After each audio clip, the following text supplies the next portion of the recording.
Moving forward, I am very happy to introduce, as we continue the show, Larry Stafford, who is the executive director of Progressive Maryland.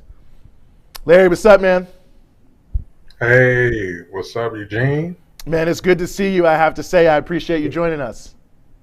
It's good seeing you too. And as a matter of fact, I feel like I'm learning stuff just watching the show. I didn't know your mentor was Dr. Jared Ball. One of many, but absolutely. In some ways, a lot of why I probably do media now is because of Jared Ball. I've never even told him that, but when I moved to DC, people who are watching this, Larry and I are DC area guys, Super Funky Soul Power Hour used to be on PFW on Friday, and somebody hit me to it, and I just started listening to Jared and Dr. Haight, and then I met him at Sankofa. This is a very DC story. Okay. And I loved him as a guy, and he just kind of took me under his wing and has always been so supportive. Yeah, he's sharp. He's sharp. Okay, great minds think alike. I'm trying to get mentored by him, so. I'm going to put in a good word for you. We'll do a group email. But enough about me. Moving forward, so you guys have a lot going on in Progressive Maryland right now. Maryland is a state that a lot of people hear about, maybe don't know a lot about. I want to get into some of what y'all are doing, especially around criminal justice. But I just want to set the tone because I think a lot of people know Maryland as a, quote unquote blue state. They may be surprised to hear about some of these pieces. So I just want to, start a little bit with the status quo here. And I want to start directly with the thing that is, to me, one of the worst laws anywhere in the country, and that's the Law Enforcement Bill of Rights. So if you could just explain what that is first, and then I want to get into what folks are doing to push back. So it's basically the police get out of jail free card, if you want to break it down at the most simple level. But the Law Enforcement Officers Bill of Rights currently is in statute in 16 states around the country, including Kentucky, as well as Minnesota, where we had the death of George Floyd and Breonna Taylor as well. And it's a policy that allows police to only be the only people that can investigate themselves is one aspect of it. They get to essentially choose the time of when they're going to be questioned or after an investigation or interrogated. And it gives police extra protections that keep them from getting fired. Like instead of going through the chief or some other kind of accountability, they go to trial boards in Maryland. Trial boards where other law enforcement get to review their actions. And this has been on the books in Maryland since the 1970s. Maryland was the first state to pass a law like this. And since then, like I said, it went to 16 other states where it's gotten in the way of accountability for law enforcement all across the country. So some of these high profile cases, a piece of the reason that there was an inability to hold police accountable is because of policies like the Law Enforcement Officers Bill of Rights. Yeah, I mean, it really is unbelievable. Some of the shootings I've seen, I mean, the 10 days you can't talk to them. I mean, it really is just, it's biased. The good news, however, is that, I mean, and a lot has been happening, obviously, really since the Freddie Gray uprising, I know, in Maryland on these issues. But a lot of folks that I know have been talking about, this year being a key year on the Law Enforcement Bill of Rights, around some of the marijuana pieces, that some movement could happen on criminal injustice issues, let's stay in the state of Maryland. So what's the state of play there? So the state of play is that this movement across the country that we saw this summer has gotten at least some people to feel a little bit guilty about caping for police this entire time.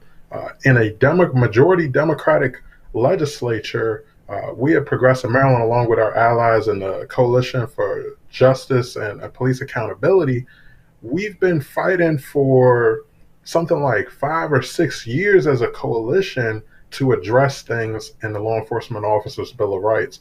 However, it wasn't until the uprisings over this past summer where we could actually get some form of a commitment for legislative leadership here in Maryland for Democrats to actually address this policy.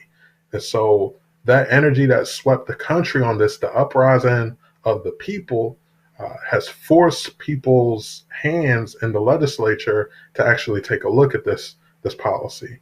And so the other side to this as well. So we have a variety of approaches we're taking to address police accountability, including transparency of records, removing police from our schools where they're in here brutalizing and arresting young folks for minor infractions that they could easily be disciplined or put into some type of restorative practice inside the school system. So, and then on the other side of it, we're also looking to address the failed war on drugs. And you mentioned marijuana legalization, but on that front, and we could talk about it probably more later, we have to make sure that if we legalize marijuana, that the community actually reaps the benefits. The communities that have been targeted by the war on drugs actually reap the benefits, because we got to remember the connection between the war on drugs and over policing here. Like, if we want to address police brutality and police murder, frankly, we have to address the war on drugs hand in hand with it. No, I think that's 100% true, and I mean, let's talk about it now, because I think that's a crucial issue. I mean, it's certainly one that's hanging over New York and a few other states. This equity piece. I mean, what are some of the things that you think can be put in place that can address this? Because I feel like in so many states they say, "Oh, we're going to deal with it," and then 2 years later, you see everyone who's got a license to grow and sell is white. Exactly. Like places like Colorado have not been the example of what should be done around marijuana legalization.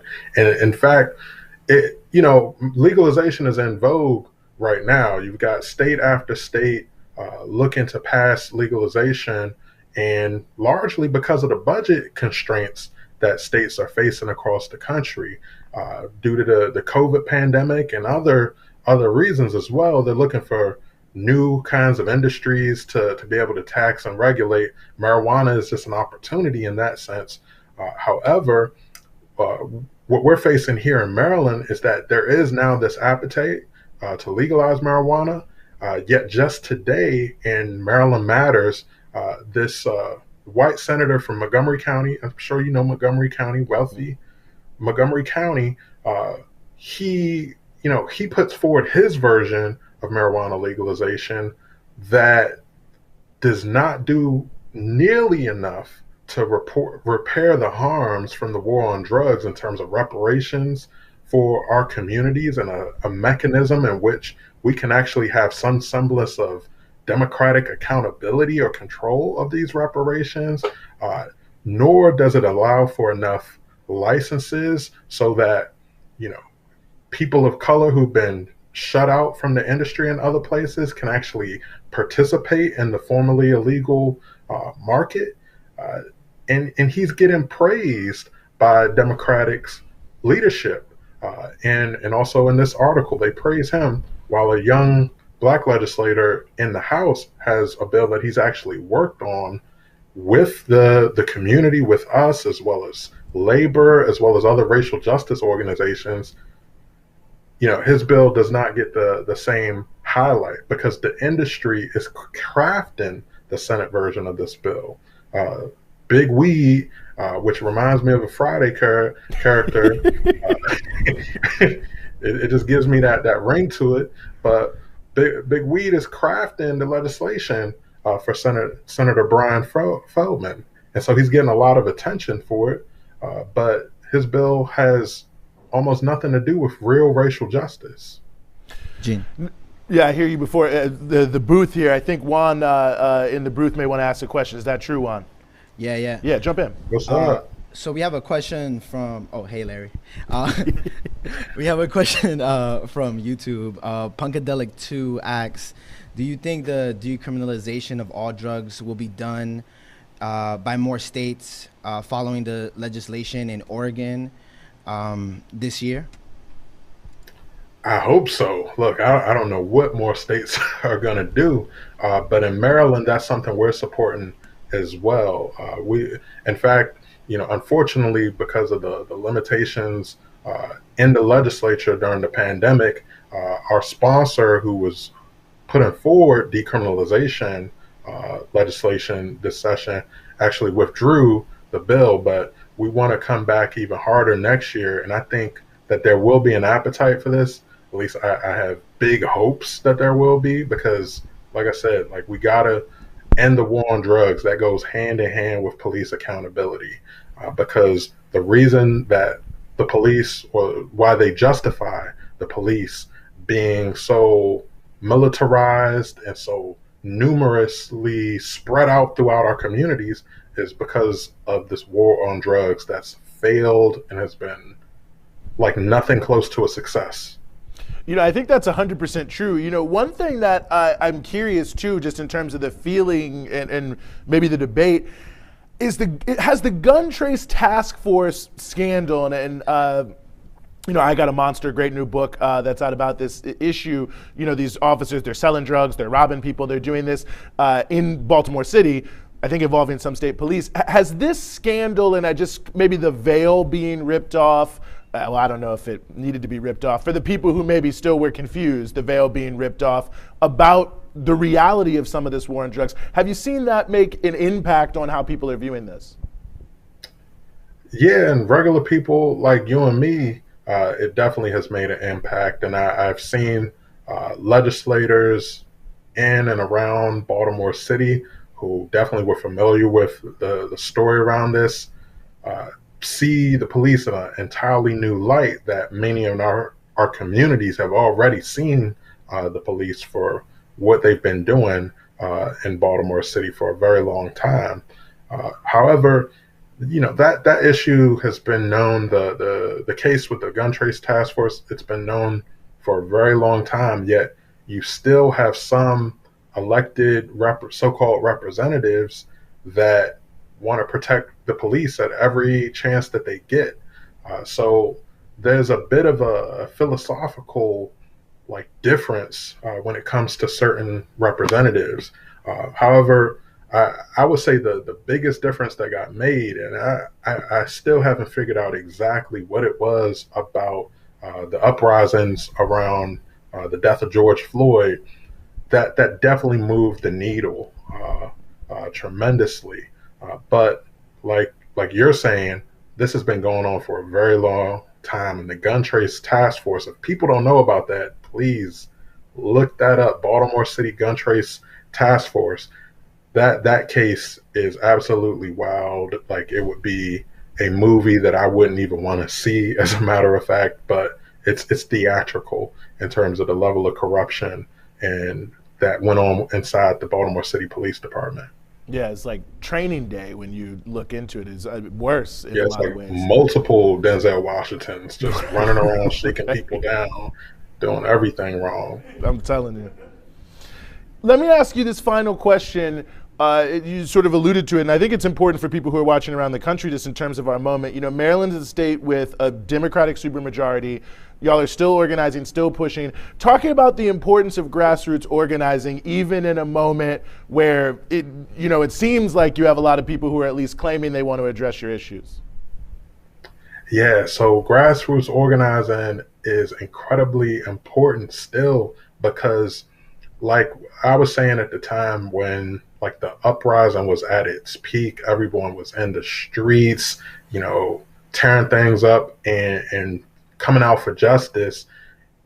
It was, we've seen these ebbs and flows in our movement before, where people are hurt, people are outraged and crying out for justice in a moment, and then inevitably, that energy is gonna quell. It has its peak, and then it has a valley. What organizing is about is keeping that same energy and keeping people engaged and organized. It's great to have energy and momentum and thousands of people in the streets, but that at the end of the day has to be sustained within a structure. Because to give you an example, when we were fighting for police accountability back in, what was that, 2016, 2015, just about right after the death of Freddie Gray, it was at a time when some of that energy had begun to trickle off when the legislative session began. But the FOP, they don't operate based off of their feelings in any given day, or whether or not something is on a constant news cycle. They show up organized every time it comes to protecting their rights and privileges to be able to abuse us. They're highly organized, highly functional and effective when they want to get officers out there to testify, when they want to intimidate folks in the hallways of Annapolis, walking around and daring people to change policies that affect them. They're very effective. And so we have to be just as organized, just as consistent if we want to see these changes in the long term. And yeah, it's great to have a mass movement.